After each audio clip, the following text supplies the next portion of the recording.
Just you and I, guys. You and I listening to you and I here on Crown Jewels on PLD Projects Crown Jewels. Next.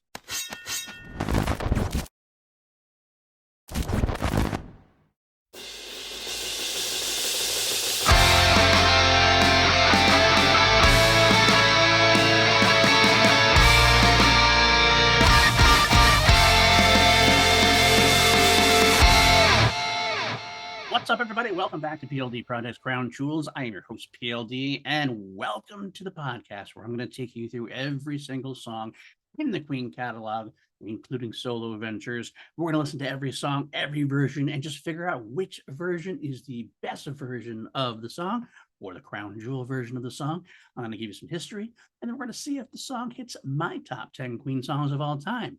And hopefully, you let me know about you, what you think, what your Crown Jewel is. It's in your top 10 Queen songs of all time.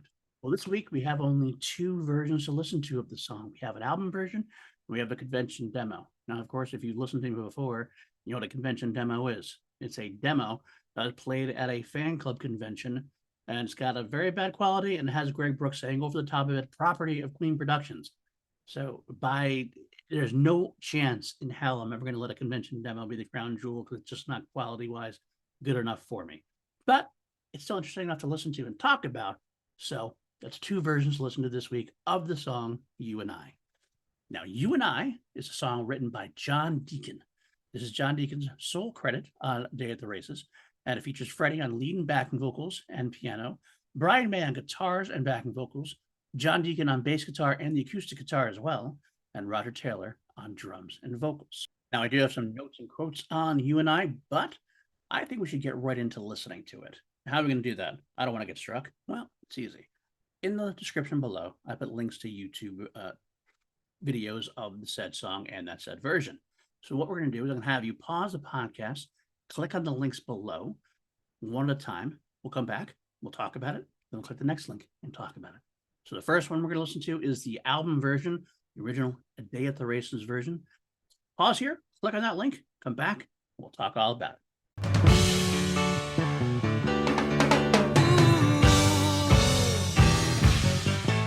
All right, there it is. What a perfect, purely perfect pop song. Really, really.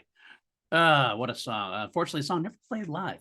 Never played live, which is very unfortunate. I think it would have been a great concert piece. I know it is a very big fan favorite song for the deep cuts. For example, specifically, at one point during the 40th anniversary, the band released three compilations called Deep Cuts Volume 1, 2, and 3.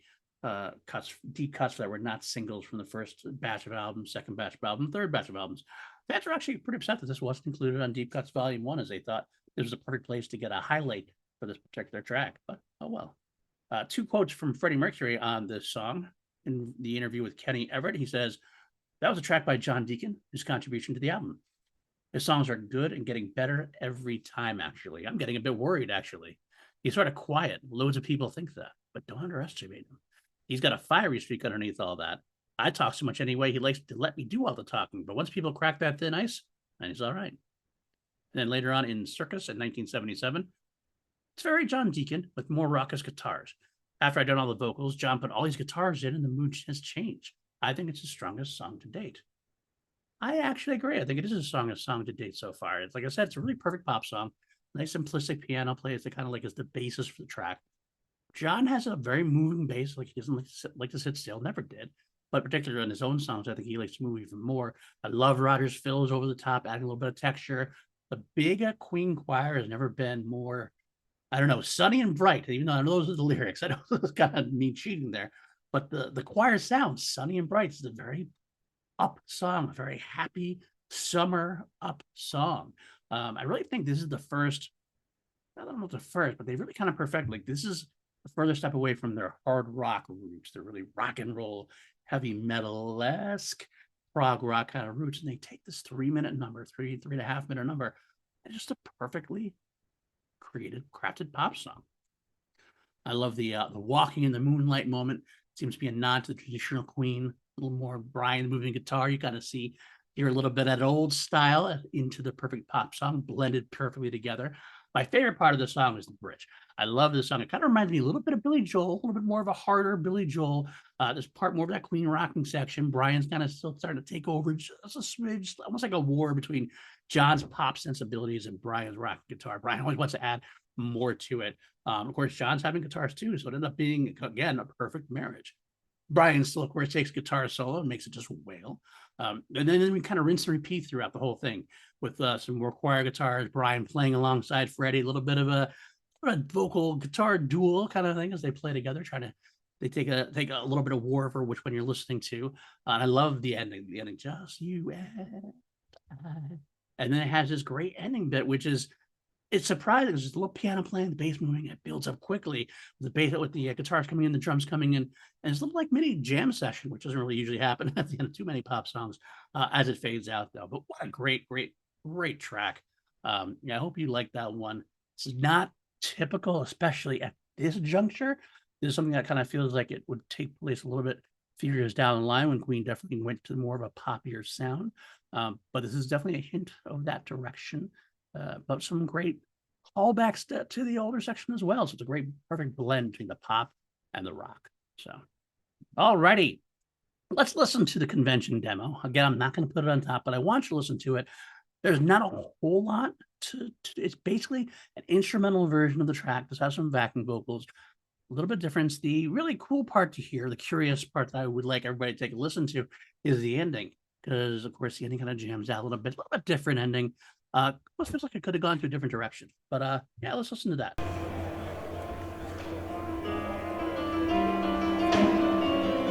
Property of Queen Productions. Well, there you go, folks. I got to tell you, if I had a solid, like, studio-esque quality, now without the convention side of that ending to put on, I don't know, I could be putting that up against the studio version as a possibility for Crown Jewel. I really do like that alternate ending. I think it's kind of a cool version. Do I like it better? I don't know. Sometimes it's kind of like the difference between, do I like it better, or do I just like to get to hear it because it's alternate and so different, so much a different take that's interesting. I don't know. That's what Crown Jewel is all about, I guess. But quality makes this an easy decision. It's an easy decision. Quality makes this a very easy decision. Crown Jewel for this week is the album version. Like I said, not even going to be close. A convention demo would have to like absolutely wipe the floor with the original version. Even then, I'd be hard pressed to push it against, to put over a studio version or officially release a live version or even a high quality bootleg version, depending on how that goes. This one, though, not a chance. So next up, what do we do about rating this? Out of a scale of 1 to 11, because we always turn up to PLD projects, what's my rating and does it slide into my top 10? Well, it's close. It's close. As I'm very appreciative of what this song does. I think, again, like I said before, it's really, to me, that perfect combination of pop and rock. I mean, they kind of got there before. Killer Queen was definitely a very good pop song. They had a couple of pop songs here and there. Deacon even had one. The last album with You're My Best Friend. But this was like, something about this one really spoke to me as like the perfect combination of the pop side and the rock side. I want to give this a 10 out of 11.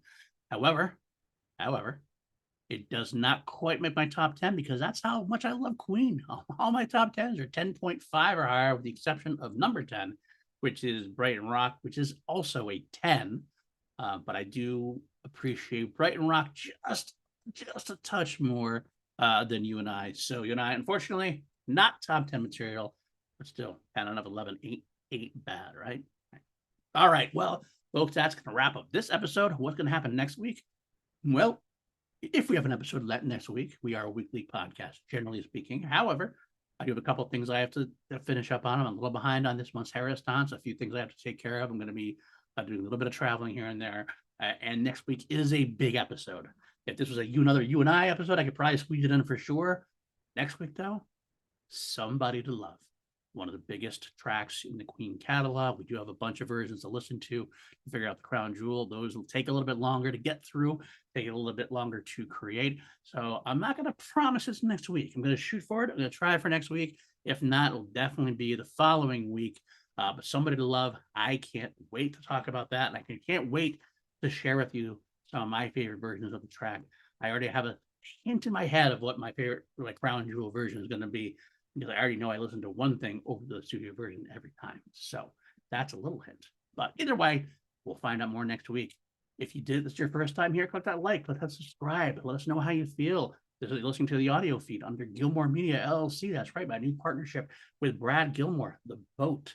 You probably won't see much of a difference there, but we do have a partnership. I'm going to be under the Gilmore Media umbrella, trying to get a lot of podcasts together, try to swim together forward instead of trying to tread water alone. But yeah, if you like that, give us that 5 stars. Let us know what you think. If you want to support PLD Projects even further, we do have a Patreon, patreon.com/PLD Projects, a bunch of cool people such as Austin Cadell, Jeremiah Morris, Matthew Curran, Bernie Buckingham, Jeff Alterman, and more. I could not do it without you guys. You guys really have kept the lights on for me, and I really, really do appreciate it. Couldn't do it without you. So yeah, so stay tuned for that. That's it then, folks, isn't it? Yeah, that's just gonna do it for us. Until next week, find somebody to love. Keep yourself alive. And of course, God save the Queen. Take care.